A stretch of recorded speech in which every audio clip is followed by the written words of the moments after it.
ओम श्री साईराम। परमाराध्य परम प्रेममय परम करुणामय प्राणसखा भगवान का चरण कमल रे कोटि कोटि प्रणति जणे आरंभ करिबा भगवान कर अवतार बाणी।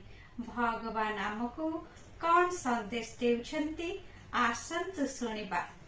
तुम पाखरे प्रेम नथिले तुमे भगवत प्रेमी मानक सहित संपर्क स्थापन करि पारिब नाही। केवल बाह्याचार निर्भुल पालन आडंबर पूर्ण अर्चना बा उच्च स्वर रे जय ध्वनि कले गोलकर फाटकरे तुमे प्रवेश आदौ करि पारिब नाही। सेथिपाई हृदय को प्रेम रे आद्र कर, कर्म को धर्म रे आद्र कर, वासना को दया रे आद्र कर। तेबे तुमे खूब शीघ्र भगवान को लाभ करि पारिब। शुभ सकाळ, आपणकर दिनटी मंगलमय हेउ। जय साईराम।